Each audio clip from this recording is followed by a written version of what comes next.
Close your eyes for a second and picture the lanky man with the puzzled grin, head cocked, fingers fluttering, eyes so wide they look permanently surprised. Now imagine that same grin shattering like fragile glass the moment the stage lights faded. That was Stan Laurel, half of the most beloved comedy duo on earth, yet a man who spent every private dawn sweeping up the wreckage of the night before. His newborn son was carried away after only 9 days of breath. 8 separate wedding ceremonies spun into tabloid chaos. One furious spouse claimed he tried to plant her 6 feet under the rosebushes. Money gushed through his life like water through a sieve. And when Oliver Hardy's heart finally stopped in 1957, Stan's own heartbeat never found the right rhythm again. But here's the twist nobody tells at film school. The disasters did not break him. They powered his genius. Every pratfall was choreographed with surgical precision. Every stare timed to split-second perfection, because pain taught him to map laughter down to the millimeter. Tonight, we'll pry open the locked cabinet behind that crooked smile and lay out the secret inventory. The frail English boy who built cardboard theaters in a damp attic. The teenage runaway who slept under music hall stages. The naval crossing dreamer who stared at Ellis Island with nothing but a suitcase and a joke. The silent film director who quietly seized power in a town that treated comics like disposable fireworks. We'll ride the tidal crest of applause and then stay long enough to watch the undertow drag him across courtroom floors, hospital corridors, and finally a threadbare Santa Monica apartment where he answered fan mail because it was cheaper than therapy. By the time the end credits roll, you'll never be able to watch the music box without hearing the ghost echo of a premature infant crying backstage, or see a custard pie gag without tasting the bitter tang of 8 alimony checks. Stick around, because the real Stan Laurel never wanted pity. He wanted a witness. And you, dear viewer, are about to become the one witness he never got while he was still breathing. Soft tease. And just when you think you've felt every jab of tragedy, the final act will reveal the most heartbreaking punchline of all. A joke he whispered on his deathbed that sums up the price of eternal laughter. Ready? Good. Let's rewind the reel to frame one. Arthur Stanley Jefferson entered the world on 16th June 1890 in a cramped row house in Ulverston, Lancashire. So small, the midwife joked the newborn already had stage fright. His parents, veteran troopers of Britain's gritty provincial theater circuit, were always on the move, trading lullabies for curtain calls. While they toured, sickly little Stan was parked with Grandma, inhaling coal fire soot and dreaming of limelight he'd never seen. Desperate kids build kingdoms from scraps, and Stan's empire was cardboard. He painted backdrops on butcher paper, folded matchboxes into balconies, and staged epic dramas in miniature for any neighbor willing to crouch beside him on the parlor rug.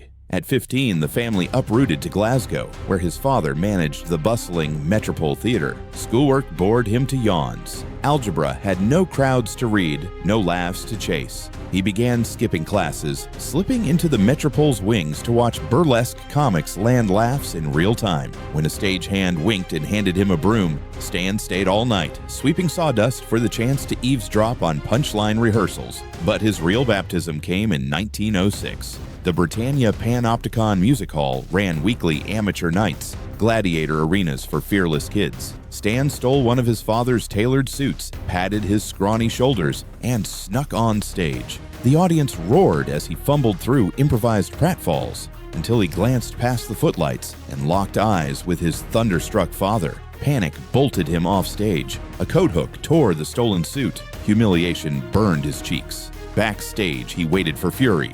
Instead, Dad offered a glass of whiskey and soda and said, "Not bad, son. Next time, land on the left knee. It photographs funnier." That gentle nod detonated a lifetime obsession. Applause wasn't a thrill. It was oxygen. His father quickly greased industry wheels, landing Stan a spot with a traveling pantomime company.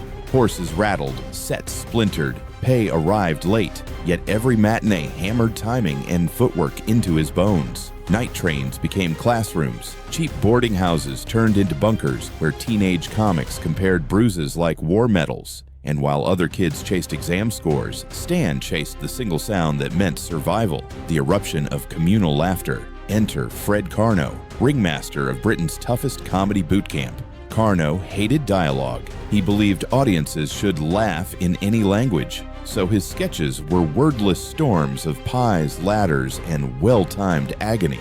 In 1909, he signed 19-year-old Stan as an understudy to a brash roommate named Charlie Chaplin. The two shared bunks, beer, and endless notebook scribbles about how to make a pratfall feel fresh. Chaplin fine-tuned his tramp walk. Stan rehearsed slower, more elastic movements, what he called calculated bewilderment. Tours stretched across the British Isles like an endless spool of rail tracks. Actors slept sitting up, pressed uniforms under mattresses, and learned to gauge a crowd's mood by the rustle before lights down. Karno's cardinal rule, never turn your back on the audience, forced Stan to develop eyes in his shoulder blades, a sixth sense for incoming laughter. The company finally set sail for America in 1910, cramped in steerage, seasick but giddy at rumors that U.S. vaudeville paid in gold. They disembarked to find sweaty music halls from New York to Denver, each demanding new material nightly. Chaplin absorbed American slapstick rhythms like a sponge. Stan quietly collected local mannerisms, how a Brooklynite shrugged, how a Texan tipped his hat, banking them for future characters. But when the tour fizzled and Chaplin defected to Hollywood's brand new Keystone lot, Karno's troupe imploded.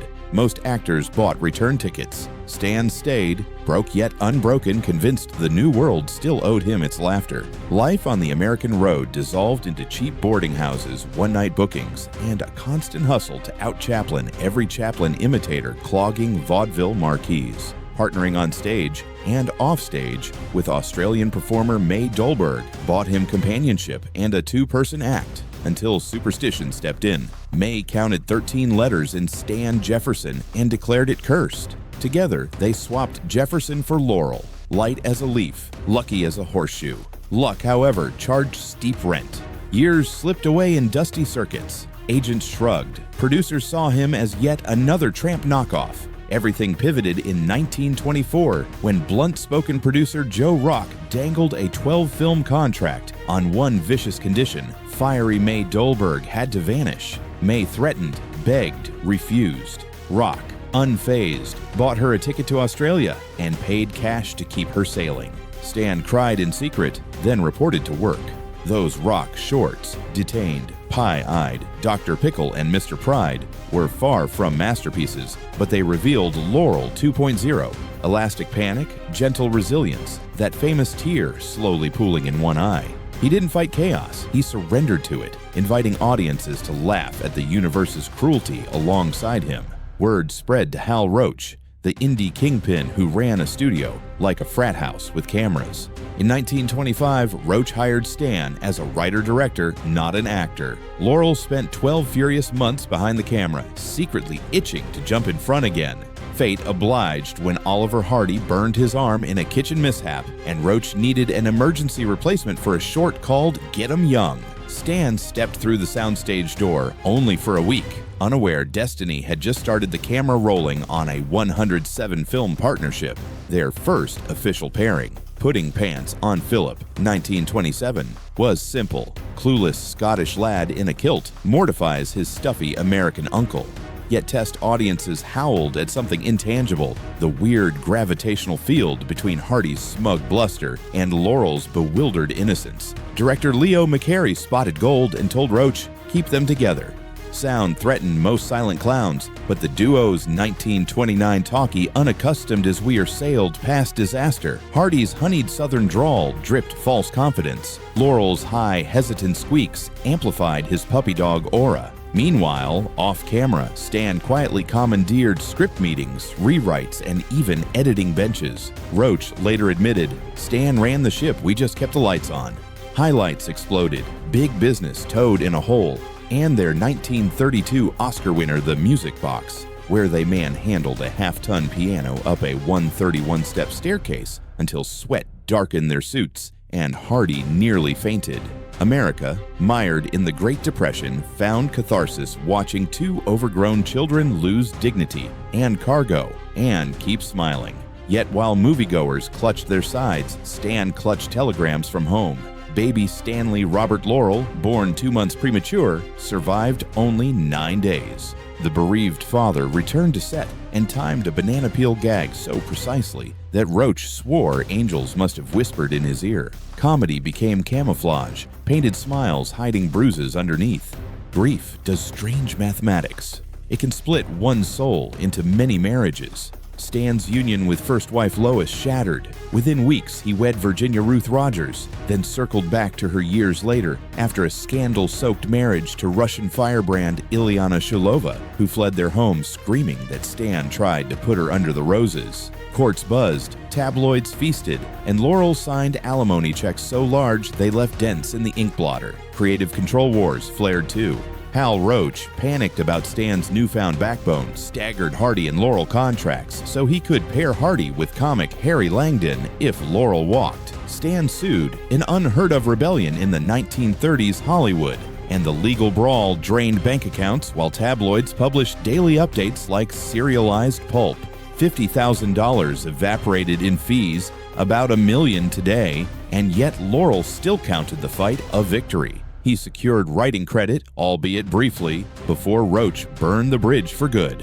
Alcohol became both escape hatch and trapdoor. One blackout night, Stan impulsively purchased 3 luxury cars despite diminishing vision that made highway lines swim like snakes. That same year, his cousin-turned-business manager Edgar dumped fortunes into dead-end oil wells and forgot to file taxes for 3 consecutive years. When the IRS arrived with a $42K penalty, Stan answered the door in pajamas, smiled, and asked if the agent wanted tea. He was down to borrowing money from Hardy to pay the gardeners. Hollywood shuffled older comedians to the B-Unit row. Fox and MGM treated Laurel and Hardy as relics, stripping them of script approval and reducing them to grinning ornaments in formula plots. The boys churned out 8 features that made modest profits while eroding their artistic souls. Stan, muzzled from rewriting scenes, took to pacing hotel carpets until dawn, mumbling better punchlines no one would ever hear. Home life disintegrated in parallel.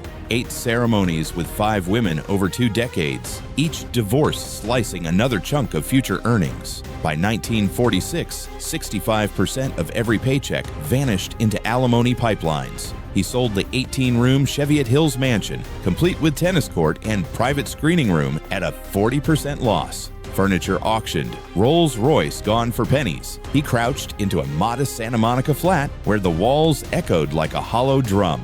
Wife number 5, Russian opera singer Ida Raphael, took shifts at a department store perfume counter to keep grocery money flowing. The final cinematic hope was Atoll K, 1950.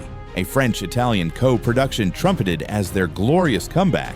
Instead, language barriers knotted production into a 10-month nightmare. Stan contracted dysentery and a prostate infection, shedding 40 pounds. Hardy's heart strained under Mediterranean heat. When the film limped into theaters in 1951, fans winced at Stan's gaunt cheeks and Hardy's labored steps. Critics called it a sad elegy. The screen went dark on their film career. They weren't ready to quit. A European stage tour promised fresh oxygen. September 1953.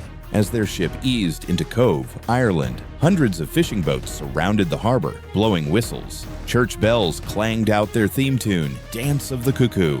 Both men sobbed openly, stunned that an ocean-away audiences still cherished them. For 8 months, they crisscrossed Britain, Scotland, and Ireland, performing new Laurel-penned sketches like A Spot of Trouble.